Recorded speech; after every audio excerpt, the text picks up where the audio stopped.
Hello students, मागच्या लेक्चरमध्ये आपण काय पाहिलं होतं? हेनरी फेयोल यांची व्यवस्थापनाचे प्रशासकीय सिद्धांत. आज आपण काय पाहणार आहोत? फ्रेडरिक विन्स्लो टेलर्स यांची सायंटिफिक मॅनेजमेंट थिअरी आज आपण पाहणार आहोत. ठीक आहे, तर हेनरी फेयोलचे 14 सिद्धांत बघितल्यानंतर आज आपण पाहणार आहोत फ्रेडरिक विन्स्लो टेलर यांची शास्त्रीय व्यवस्थापनाचे सिद्धांत. आता ते कसे डिवाइडेड आहेत? प्रिन्सिपल्स मध्ये डिवाइडेड आहे, परत त्यांची टेक्निक्स आहेत, टेक्निक्स आहे आणि त्यांची स्टँडर्डायझेशन ऑफ टूल्स आहे, त्याच्यामध्ये विभागले गेले आहेत. तर आज आपण त्याची डिटेल स्टडी करूया. टेलर यांचा जन्म कधी झाला? 1856 to 1950. हे कोण होते? हे अमेरिकन व्यक्ती होते ज्यांनी आपलं करिअर एक machinist in medical steel works Philadelphia यांच्यामध्ये आपलं करिअर स्टार्ट केलं आणि हळूहळू ते आपले स्वतःचा परिश्रम व विकासातून मुख्य अभियान पद्धत्या विकासातून मुख्य अभियान पद्धत्यापर्यंत पोहोचले आणि त्या व्यक्तींच्या आकडेवारी आधारित निरीक्षित व प्रयोग सादर केले. त्यांनी काय केले? वेगवेगळे प्रयोग हे केले आणि त्यांना काय म्हणतात? फ्रेडरिक विन्स्लो टेलर्सला काय म्हणतात? Father of scientific management. त्यांना एवढा मोठा म्हणजे टायटल दिलाय, फादर ऑफ सायंटिफिक मॅनेजमेंट, कारण की त्यांनी ह्याच्यावर बरेच एक्सपेरिमेंट्स प्रॅक्टिस केले, प्रत्यक्ष केले आणि त्यांचा रिझल्ट एकदम 100% आहे. तर आज आपण पाहणार आहोत टेलर्स मॅनेजमेंट थिअरी. हे कशावर निर्धारित आहे? हे वैज्ञानिक तंत्रावर निर्भरित आहे. ठीक आहे, तर आपण पहिले त्यांची व्याख्या पाहूया. व्याख्या काय आहे? फ्रेडरिक टेलर यांची वैज्ञानिक व्यवस्थापनाची व्याख्या आहे. वैज्ञानिक व्यवस्थापनामध्ये व्यवस्थापनाला व्यक्तीने नक्की काय करावे हे माहिती असणे आणि त्या व्यक्ती सर्वात उत्कृष्ट व कमीत कमी खर्चात काम पूर्ण कसे करता येईल हे पाहणे यांचे अंतर्भाव होते. म्हणजे कॉस्ट कमी असलं पाहिजे, कमीत कमी खर्चात आपल्याला फिनिश गुड्स कसे प्रोड्यूस करता येतं याचं हे असं सायंटिफिक दृष्टिकोनाचं व्याख्या दिली आहे. आता आपण काय करणार आहोत? वैज्ञानिक व्यवस्थापनाचे तत्त्वे. आता हे किती 6 तत्त्वे आहेत, बरोबर? तर आपण त्याचे तत्त्वे बघूया. पहिला तत्व आहे विज्ञान आणि मूलभूत नियम नाही. Science not rule of thumb. आता ऑर्गनायझेशन मध्ये इफिशियन्सी वाढवण्यासाठी आपण काय करतो? तो rule of thumb method should be subtended. With this method develop through scientific analysis of work. संघटनात्मक कार्यक्षमता वाढविण्यासाठी रूल ऑफ थंबची पद्धत न वापरता कामाची वैज्ञानिक विश्लेषणद्वारे विकसित केलेल्या पद्धतीचा वापर केला पाहिजे. कोणतेही डिसिजन असो, छोटा असो मोठा असो, इवन हे सायंटिस्ट आणि टेलर काय म्हणतात? Even a small production activity like loading iron sheets into a box cars can be scientifically plan. In short हे तत्व काय म्हणतात? Don't work hard, work smart. ठीक आहे. सेकंड पॉइंट आहे आपला हार्मोनी नॉट डिस्कार्ड. समरसता आणि विवाद नाही. या तत्वानुसार कर्मचारी आणि व्यवस्थापन यांचे सामंजस्य असले पाहिजे. या दोघांमध्ये त्यांच्यामध्ये संघर्ष कमी करण्यास मदत करेल. हे काय करतं? ह्याच्यामध्ये कॉन्फ्लिक्ट होत नाही. जे एम्प्लॉईज आणि मॅनेजमेंट मध्ये जे रिलेशन असतं, जे कॉर्डिनेशन असतं, ते काय करतो? जे वादविवादाचे कारण असतं ते अजिबात होत नाही किंवा कमी होतं. Perfect understanding between the employees and management. आपला तिसरा पॉइंट आहे मेंटल रेव्होल्युशन, मानसिक क्रांती. टेलर यांनी मानसिक क्रांतीची संकल्पना मांडली आहे. हे तत्व कर्मचारी व व्यवस्थापन या दोन्हीच्या एकामेकांकडे पाहण्याची दृष्टिकोनात बदल घडवून आणणारा भर देतो. याच्यामध्ये काय? मेंटल रिव्होल्युशन मध्ये काय म्हणतो? हा प्रिन्सिपल हा कशावर फोकस करतो? Change in the attitudes of employer management to each other. म्हणजे त्यांना रिअलायझेशन पाहिजे की त्यांना इक्वल इम्पॉर्टन्स ऑर्गनायझेशन मध्ये दिलं पाहिजे आणि त्याच्यामुळे काय होतं? full cooperation for achieving the goal of the organization. आपला चौथा पॉइंट आहे, चौथा प्रिन्सिपल आहे जबाबदारीचे विभाजन. Division of responsibility. Division of responsibility मध्ये काय होतं, proper division of work should may be accompanied with the division of the responsibility between the managers and employees. हे जे प्रिन्सिपल आहेत ना, हे खूप इम्पॉर्टंट प्रिन्सिपल आहे.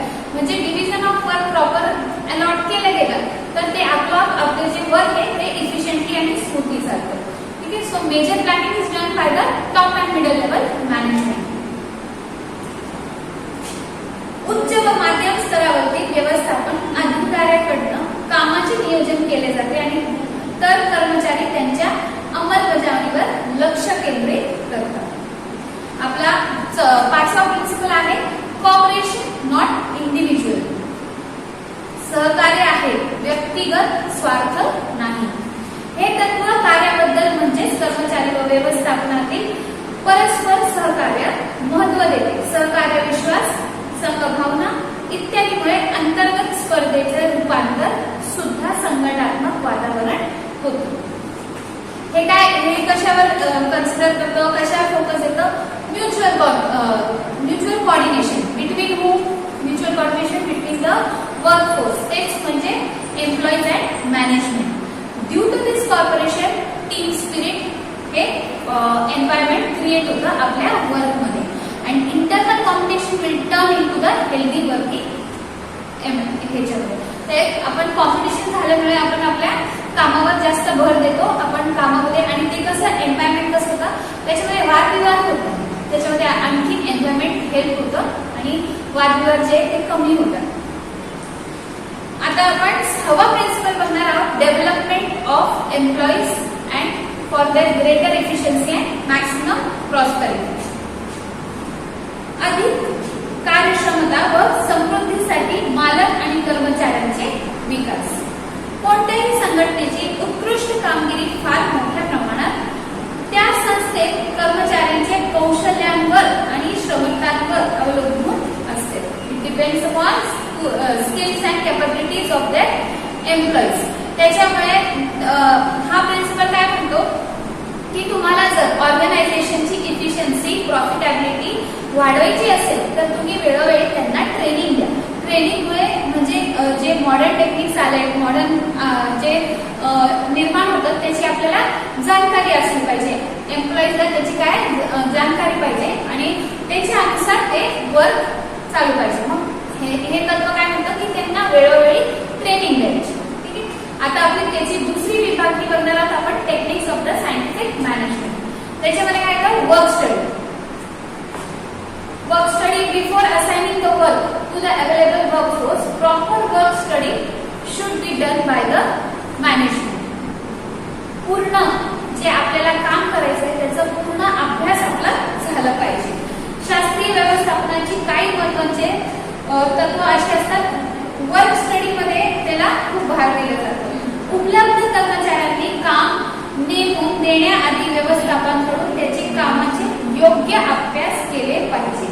कार्य अभ्यासामध्ये विविध क्रिया व कार्य यांचे संघटित, पद्धतशीर आणि टीकात्मक मूल्यांकनाचा मोजमापचा समावेश होतो. डिटेलिंग स्टडी पाहिजे आपल्याला वर्कची. आपल्याला वर्क कधी करायचंय, कसं करून घ्यायचंय, किती वेळात करून घ्यायचंय, त्याची क्वालिटी, त्याची क्वांटिटी, त्याची सगळी स्टडी आपल्याला करावी लागते. त्याचा कार्य अभ्यास आपल्याला पाहिजे. आता त्याच्यामध्ये वेळ अभ्यास, टाइम स्टडी. टाइम स्टडी काय म्हणतो की हे observing and recording the time taken by the employees to complete the given task. एखादा टास्क आपण एम्प्लॉईला दिलाय, तो किती टाइममध्ये पूर्ण करतो, तर त्याच्यानुसार आपल्याला त्याची स्किल्स आणि कॅपॅबिलिटी कळून येते. With the help of time study the precise time required for each department of work is determined and it is a technique used for fixing the standard time required to the particular task. एका टास्कला किती वेळ लागतं हे ह्याच्यानुसार आपण study करू शकतो. दुसरा आहे मेथड. कोणता मेथड वापरायचा? मेथड म्हणजे पद्धत अभ्यास. कार्य पूर्ण करण्याचे नेहमीच विविध पद्धतीचे अस्तित्वात असतात. चांगली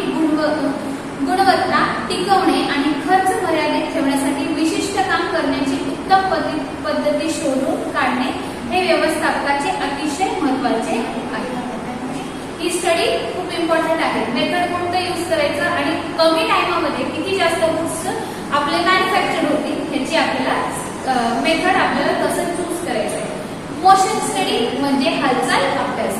आवश्यक गतीचे अभ्यास म्हणजेच एखाद्या विशिष्ट कार्य पूर्ण करताना कर्मचाऱ्यांचे तसेच यंत्राचे होणाऱ्या हालचालीचा अभ्यास अतिशय महत्त्वाचा आहे.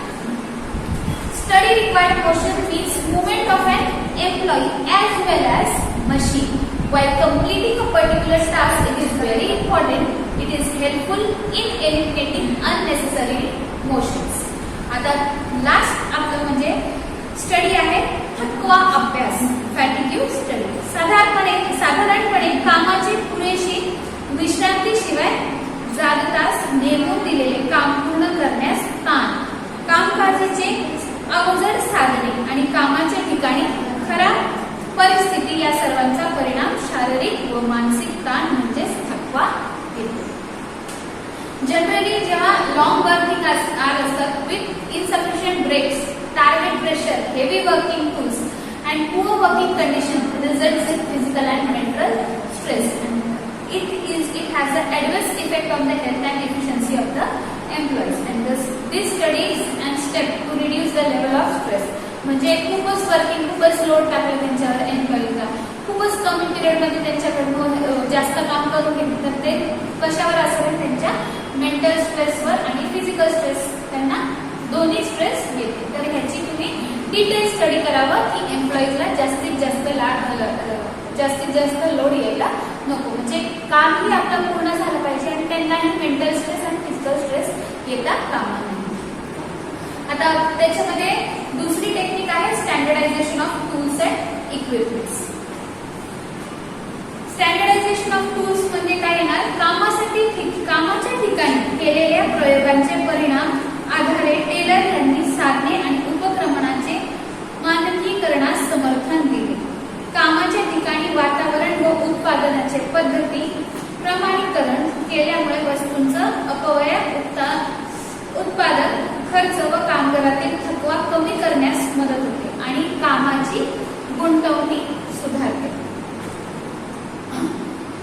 जेव्हा आपण standard tools and techniques use करतो, स्टँडर्डायझेशन वर्किंग एन्व्हायरमेंट आणि मेथड्स ऑफ प्रोडक्शन, हे काय करतो, reduce it's spoilage and wastage of materials. Cost of production पण काय होते, कमी होते आणि वर्कर मध्ये जे स्ट्रेस लेवल आहे, थकवा येतो, ते कमी होतं आणि हे काय करतं, improve the quality of work, आपली क्वालिटी ही वर्कची सुधारते.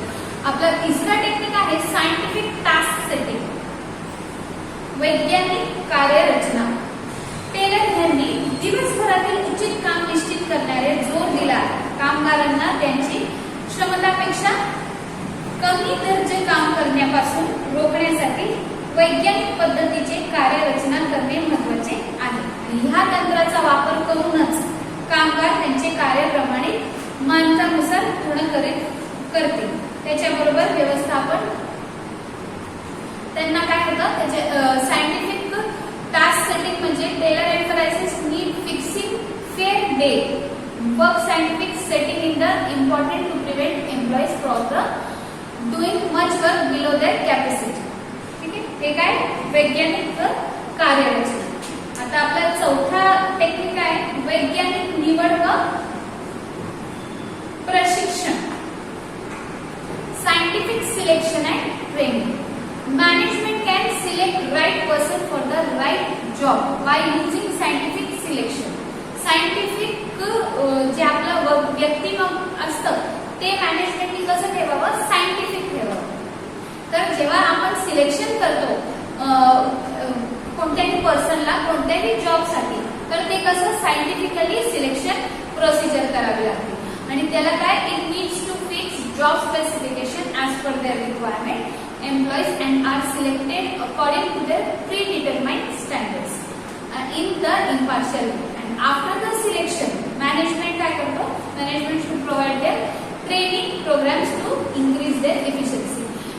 Even त्याच्याकडे आपण एम्प्लॉयला हे केलंय, तो वेल डिग्री आहे, सगळं आहे त्याच्याकडे, इवन दो आपण त्याला म्हणजे एक डिग्री असणं आणि प्रत्यक्ष जॉब करणं, त्याला स्टार्टिंगला आपण व्यवस्थित ट्रेनिंग दिली की त्याची लिंक बराबर राहते.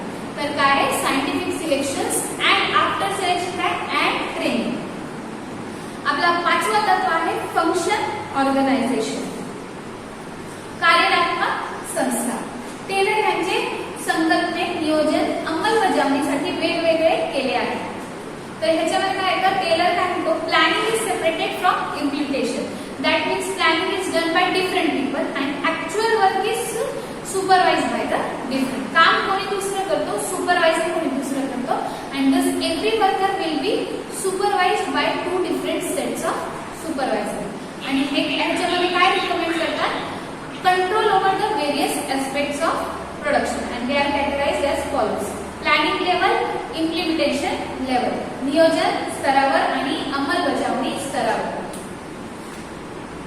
नियोजन स्तरावर काय करणार कारकून, सूचना, लिमिट, वेळ आणि किंमत, शिस्त. ठीक आहे.